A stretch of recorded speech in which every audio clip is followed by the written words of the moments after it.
Welcome back, everybody, to College Recruiting with Jill Hicks. I'm really excited once again to have a guest who I think is going to really bring a lot of experience, information, and just be very informative in a way that I think is going to be really practical. So welcome, Elly. Thank you. Thanks so much for having me tonight. Yeah, so Elly and I met through, I think that was the first time we met, was we are both on an advisory board with a club in New York. And so we meet periodically throughout the year, and I believe that's how we met. Is that how we met first? Yeah, yep, that's how we met first. Yep, I had met Luann a little bit before that, but then I finally got to meet you. Perfect. Yeah, and so of course, after I've heard you speak a few times at our events, I was like, I have to have her on.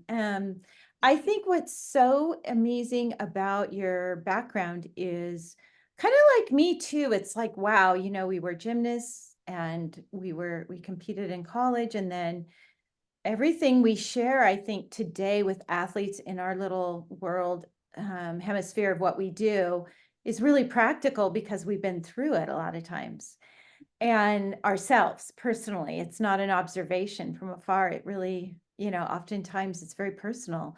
So welcome, Elly, and let me just share a little bit because I'm so excited. I think you're amazing. So Elly is going to share her gymnastics background, but she's also been a ninja warrior on TV. How many times? Twice? Four times, with the most recent filming being about 6 weeks ago and airing in June of 2025. Oh my gosh, you are a beast. That is so hard. It is.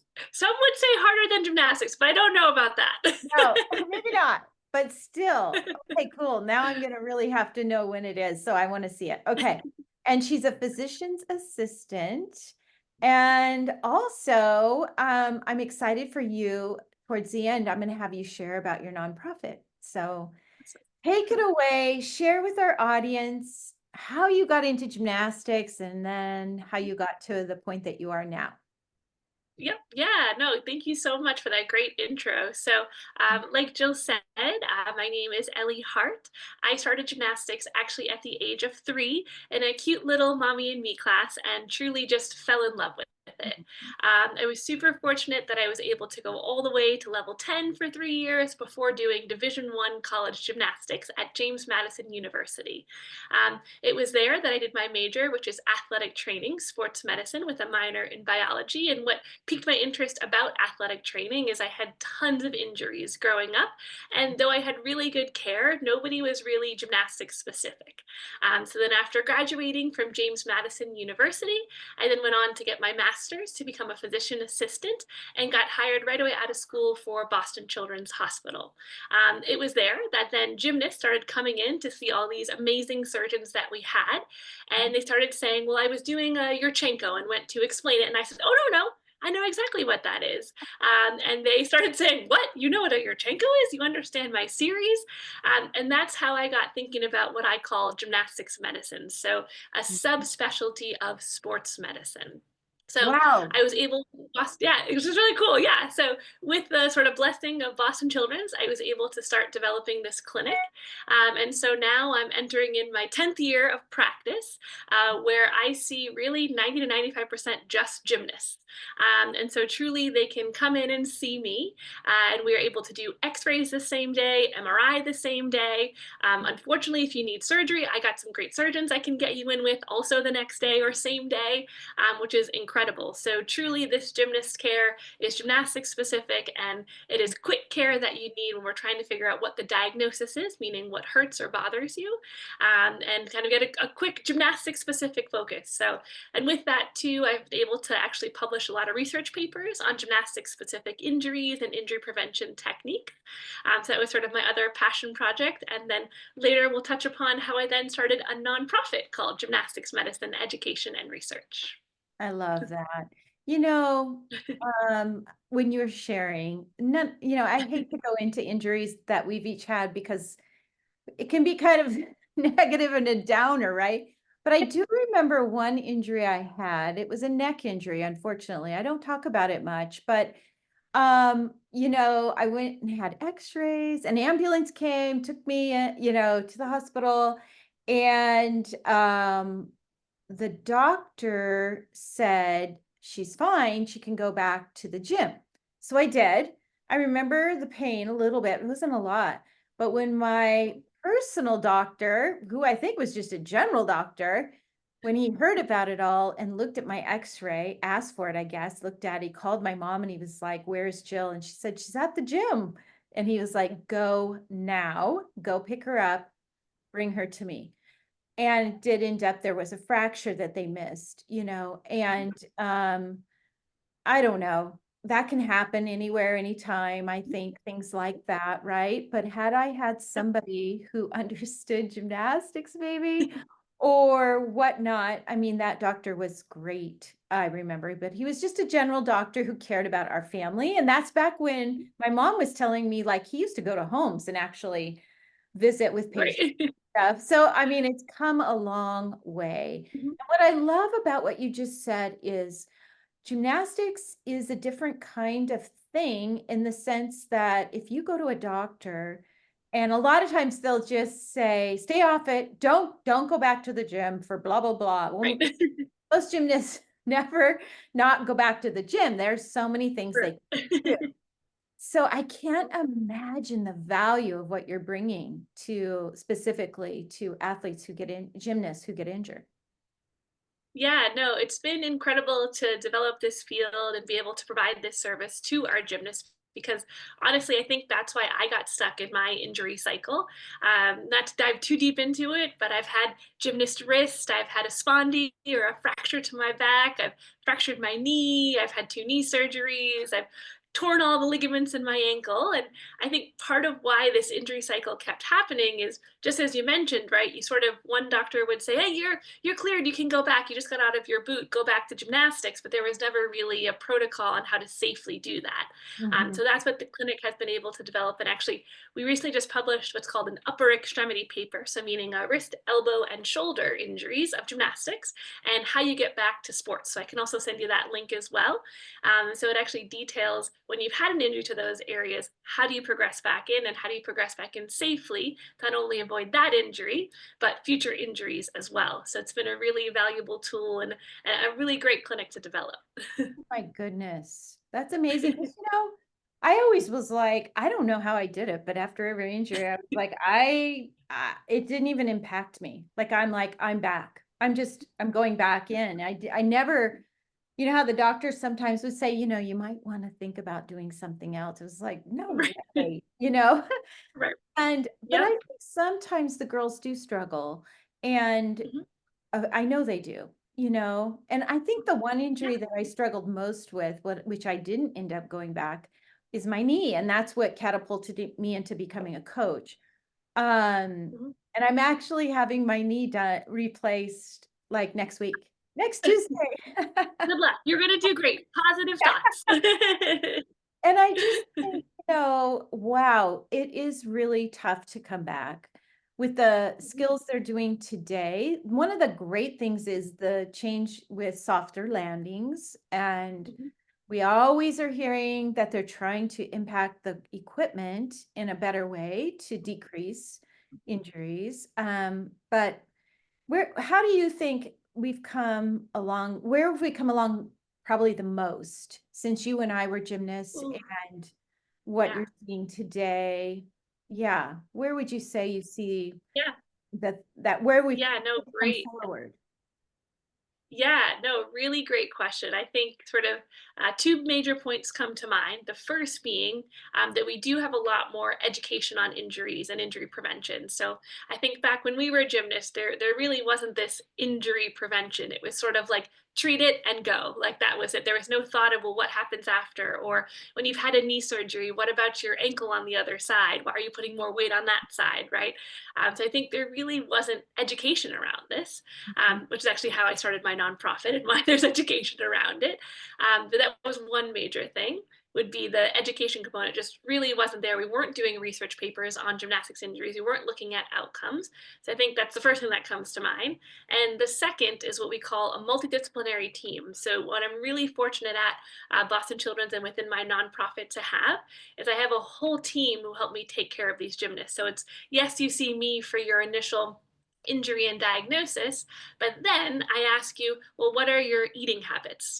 What is your even your menstrual history? Are you getting your period every month? We call it female athlete workup. We also ask about how much hours of sleep you're getting. Are you making sure you're getting the recommended amount? I also ask, how are you feeling? Are you stressed? Are you worried about the upcoming season? So then I'm able to actually refer to mental health providers, sports nutritionists, female athlete providers, and I have that all within the clinic, which is fantastic. And then also within my organization of my nonprofit as well, which is great. So I think those would be my two main things that I wish we had, maybe growing up as gymnasts and unfortunately having all those injuries. I love that. And you know what's interesting? I'm thinking back, when we were in club, it was just we run to the doctor, get the diagnosis, and try to come back immediately. And our coaches would just be like, great, you're back. And they just go, go, go. Yep. Whereas when I got into college or went to college for gymnastics and started meeting trainers and had trainers when I was an assistant coach and then a head coach, I mean, come on, college was Yeah. amazing. And they Right. had Mhm. all the connections and they had the doctors who were specifically treating gymnasts. And it was so far from what club was all about. I mean, it doesn't Right. mean club coaches didn't care. I think they Right. cared, but they just didn't have the time and there wasn't the education and all that. It's changed Right. so much. I have Yep. well, number two things I want to express. One is Yeah. how exciting it is to go and do college gymnastics. And one of the biggest pluses is the Mhm. team that they put together typically. Mhm. And Yep. that trainer, when you're in college, will know everything about you and wants to know Mhm. everything and Yeah. will actually be deciding when you get to return with the doctor. So it's not all in your Yep. hands. You don't have to deal with all of that stress. And when you have really good trainers, it can take a lot of pressure off the athlete and the coach Yep. to the return, especially, and understanding it and being all on board and then preventative stuff. So they often have the Mhm. connections, like you said, with the nutritionist and Mhm. just Yep. everything out there that's available because they're reading all your studies, all the things you're Yeah, publishing. yes, yes. No, no, no, it's a great network, yeah. And well, the Yeah. other super fun fact that I always like to mention too, so, as everybody knows, you can go back to level 10 after college gymnastics, so I am actually one of those gymnasts. So after I did my college career, I had 2 years off before I was actually headed to go do my master's program, so at the age of 23 turning 24, I did level 10 again for my gym, and just those principles that you were describing of having that athletic trainer, well, I had just graduated, I passed my board. So I was sort of my own athletic trainer. So I really trained differently than I did when I was, 14, 15, 16, 17, 18.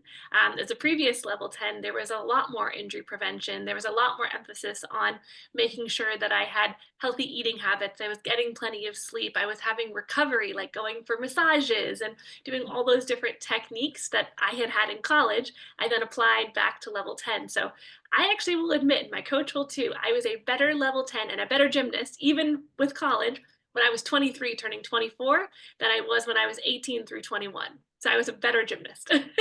Oh, and I feel bad because a lot of the gymnasts, when I talk to them, they're afraid to talk about their injuries. They're Right. Mhm. afraid to take time off. They're actually afraid even to sometimes tell their parent or the club coach what's really going Yeah. on or their pain level.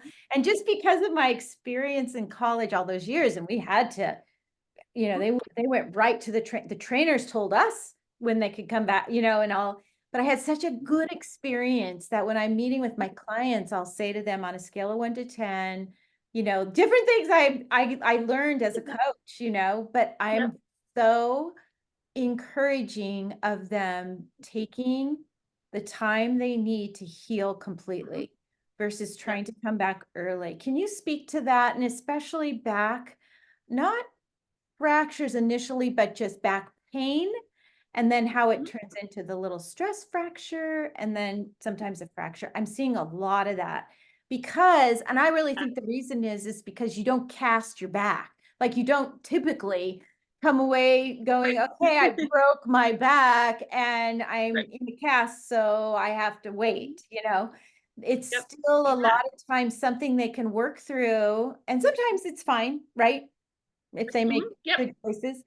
But a Yep. lot of times what I see is that ends up progressing into a something that can take a really long time. Yep. Yeah, no, you sort of hit the nail on the head. There's sort of three main causes of back pain in gymnastics. The first being that stress fracture you talked about. So, a spondy or spondylolysis is the name of it. For those listening, it's also called a fatigue fracture. Mm, So, meaning that you repetitively kept arching backwards mhm, so many times that you didn't take the rest that you eventually fractured. So, I describe if you take a paper clip, you can bend it a certain amount of times before it snaps, right? And so in our gymnasts, we do want to catch this early. So just as Jill was saying, if you are having back pain, it's really important that you speak up. Back pain is not normal in gymnastics or a gymnast for any reason. And so I think we need to address this sooner so it doesn't turn into that type of stress fracture.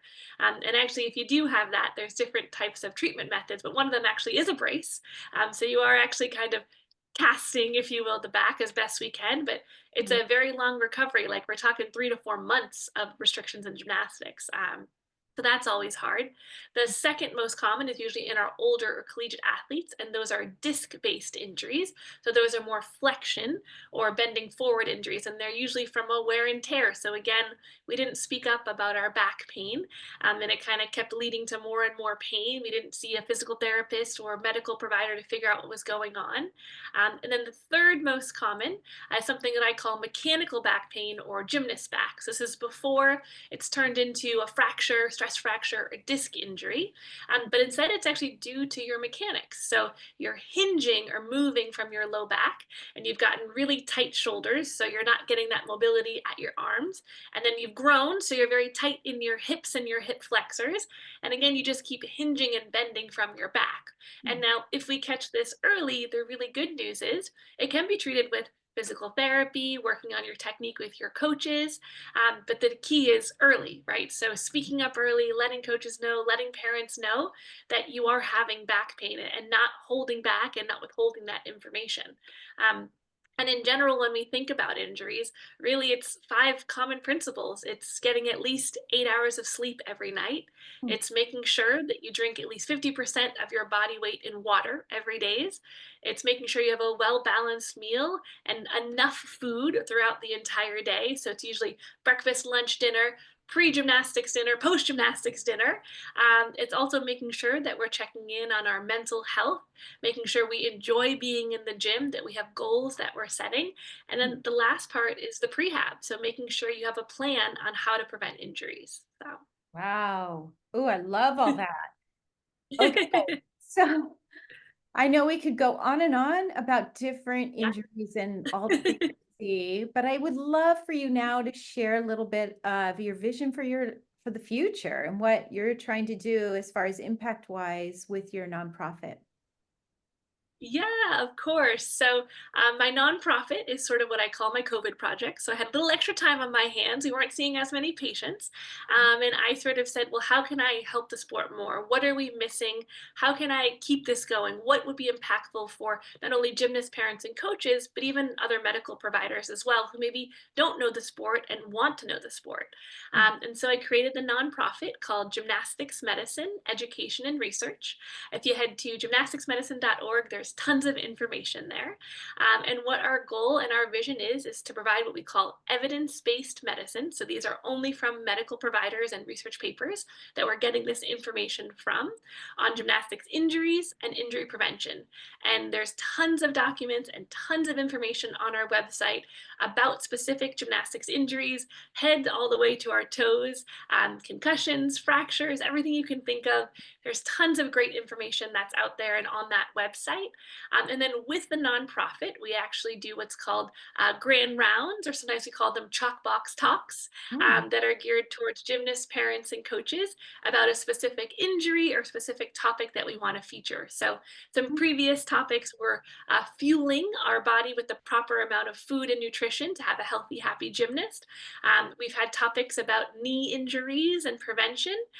We had a topic on what we called alternative gymnastics training, so talking about how Pilates and yoga and strength and conditioning can help prevent injuries.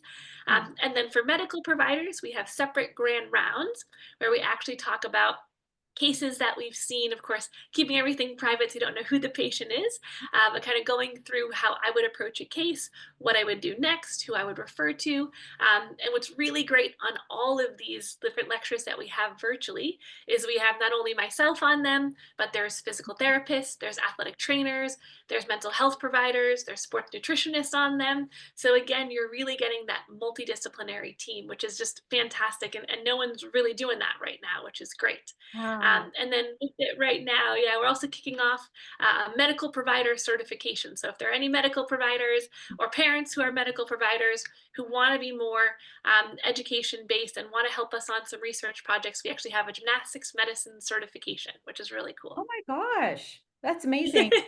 Is this something free or do they have to purchase a membership or how? Yeah, great question. So it's a very minimal fee. It just covers the cost of our Zoom. It's $5. So $5 is to cover our Oh, Zoom costs and our Eventbrite costs. But yes. we do, by the way, if there's ever a financial hardship or someone can't pay that, you just shoot me an email. I send you the code because I would rather everybody have the education and the knowledge and not have any finances be any kind of restrictions. So Mhm. we're always happy to offer it for free. You just shoot me an email for as many free ones as you want. People see you specifically from out of state? Do they come to you or yeah, Yeah, how great does that question. So I've seen gymnasts from all over the country, actually. work? So people travel as far as Seattle to get a second opinion Mm, on something that might we can't otherwise solve. mhm, And what's really cool is when you come to see me, yes, you see me, but if I think it needs to see one of our surgeons or escalate to another provider in the practice, that same day, like I said, I can give them a call and we can facilitate your care. So yeah, I've had patients come from all over the country to get their second opinion and oh, their true gymnastic specific diagnosis, and then their specific return to play protocol, which has been really great. oh my goodness. Well, you have really impacted our sport. Thank you for all that you do. I know Thank it's you. got to be kind of special because you were a gymnast and you have a heart for Yep. gymnasts, right? I think that's great. I know that's how I feel too. So, but thank you so It much, is. Ellie. I know how hard you work. And Thank you. Yeah. yeah, I encourage all our families to go to, I'll also get those links and be sure to link them Yeah. to this. And I Yeah. encourage everybody who might be going through something, or maybe this presentation or this podcast kind of brought some questions to your mind about what your athlete's going through. Like you said, a second opinion can always also be nice. I don't know, do you do consulting just on the phone if they didn't travel? Yeah, so we're trying to figure out how to do more Zoom-based consults. Oh, The hard part is there's a couple things with the hospital that we're trying to figure out how to make it sort of accessible, because by our Massachusetts laws, technically I have to see you in person first. yep. So we are trying to figure that out actually with the nonprofit right now. So Okay. you would get a full multidisciplinary approach to your second opinion. So you'd have not only myself looking at your case, but a sports nutritionist, a mental health provider. So we are actually in the works with the nonprofit doing that. A little less red tape on that side Mhm. to be able to provide that for families, because that was a request: is could we do a virtual or could we do a consult somehow with sort of the whole team, so you have the whole team together. So we are working on that, which is great, to be continued for 2025. Well, okay, so how do you have time to prepare for Ninja Warrior? You are It's a great busy. question. And Yeah. I'm glad you asked. What I should have done is had a photo of my clinic, because I Oh, also somehow convinced a hospital to give me a 20-foot air track, a bar, a beam, and actually a Ninja Warrior wall in clinic. oh my. Well, I just So yes, remember when we were in New York last together, yeah. working on things, I went like on your arm to do that to say hi or something. And I was like, oh my God. You are so strong. So you must work really hard, and I'm excited. Everybody can watch you out there doing the next ninja. You said it's in the summer, right? Yeah, it'll air in June. Yep, June of 2025. I'll let you know when the official air dates kick off. Hopefully, they'll give me a cool promo photo or something. Well, thanks for taking the time. This was amazing. I think it's going to be really helpful to a lot of our families. And I look forward to seeing you maybe at our next meeting, whenever that might be. Yeah, exactly. And feel free, have everyone check out gymnasticsmedicine.org is our main website for the nonprofit. We're also on social media, Instagram, TikTok. We're on Facebook. We're also on X, all with gymnastics medicine is the hashtag or the name of what we're looking for the handle there. And what's really cool is we actually put out a bunch of